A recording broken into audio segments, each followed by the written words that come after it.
নমস্কাৰ বন্ধু বান্ধৱীসকল, আজি মই আপোনালোকৰ আগত আচাৰ্য চাণক্যই ক্ৰড পৰিচালনাৰ ওপৰত কৈ যোৱা কিছু কথা ক'বলৈ লৈছোঁ।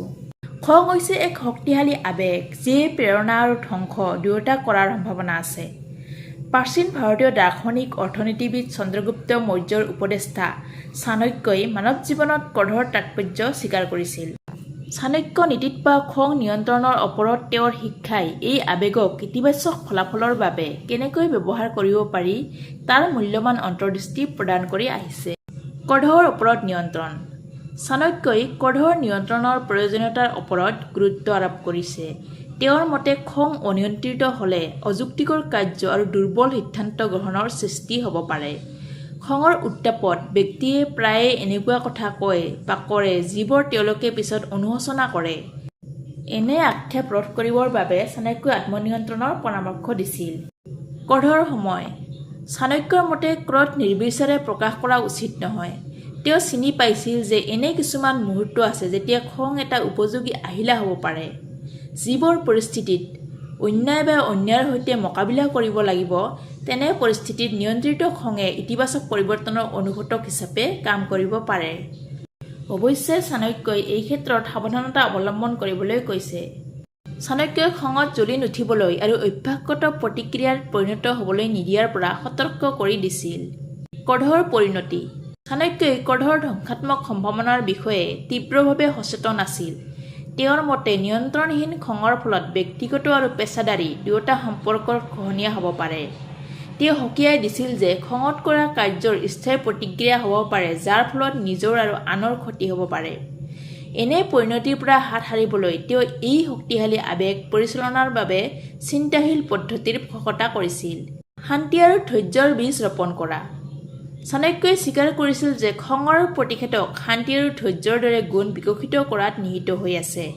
তেওঁৰ মতে যিসকল ব্যক্তিয়ে প্ৰতিকূলতাৰ সন্মুখীন হ'লেও ধৈৰ্য ধৰি থাকে আৰু হেঁচাত পৰি স্থিৰ হৈ থাকে, তেওঁলোকে খং উৎপন্ন কৰা পৰিস্থিতিৰ সৈতে মোকাবিলা কৰিবলৈ অধিক সুসজ্জিত হয়। এই গুণবোৰ বিকশিত কৰিলে খং পৰিচালনা কৰাত সহায় কৰাই নহয়, জীৱনত মানুহৰ সামগ্ৰিক ফলপ্ৰসূতা বৃদ্ধি পায়। প্ৰতিক্ৰিয়া কৰাৰ আগতে চিন্তা কৰা। চাণক্যৰ এটা ব্যৱহাৰিক পৰামৰ্শ আছিল যে খঙৰ প্ৰতিক্ৰিয়া প্ৰকাশ কৰাৰ আগতে চিন্তা কৰিবলৈ অলপ সময় উলিয়াব লাগে। এই বিৰতিৰ মুহূৰ্তটোৱে ব্যক্তিসকলক পৰিস্থিতিত মূল্যায়ন কৰিবলৈ, তেওঁলোকৰ কাৰ্যৰ সম্ভাৱ্য পৰিণতিৰ বিষয়ে বিবেচনা কৰিবলৈ আৰু অধিক যুক্তিসংগত সিদ্ধান্ত ল'বলৈ অনুমতি দিয়ে। ই আৱেগিক বিস্ফোৰণ ৰোধ কৰে যিয়ে অনুশোচনামূলক কাৰ্যৰ সূচনা কৰিব পাৰে।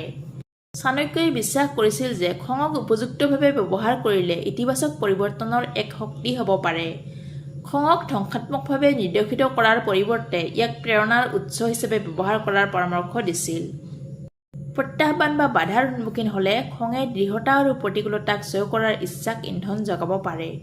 এই পদ্ধতিয়ে খঙক ব্যক্তিগত বৃদ্ধি আৰু কৃতিত্বৰ চালিকা শক্তিলৈ ৰূপান্তৰিত কৰে। চাণক্যৰ ক্ৰোধ সম্পৰ্কীয় শিক্ষাই এই জটিল আৱেগ পৰিচালনাৰ এক বিস্তৃত পথ প্ৰদৰ্শক প্ৰদান কৰে। তেওঁ আত্মনিয়ন্ত্ৰণৰ গুৰুত্ব, প্ৰয়োজনত ক্ৰোধৰ বিবেচনাপূৰ্ণ ব্যৱহাৰ, শান্তি আৰু ধৈৰ্যৰ বীজ ৰোপণ কৰাৰ ওপৰত গুৰুত্ব আৰোপ কৰে।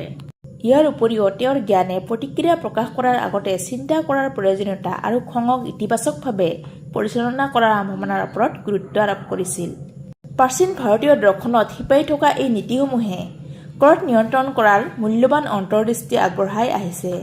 ব্যক্তিসকলে অধিক সুষম আৰু উৎপাদনশীল জীৱন যাপন কৰাত সহায় কৰিছে। বন্ধু বান্ধৱীসকল, যদি উক্তিবিলাক ভাল লাগিছে তেনেহ'লে লাইক কৰক, কমেণ্ট কৰক আৰু অধিক এনেধৰণৰ ভিডিঅ'ৰ বাবে আমাৰ চেনেলটো ছাবস্ক্ৰাইব কৰিবলৈ নাপাহৰিব।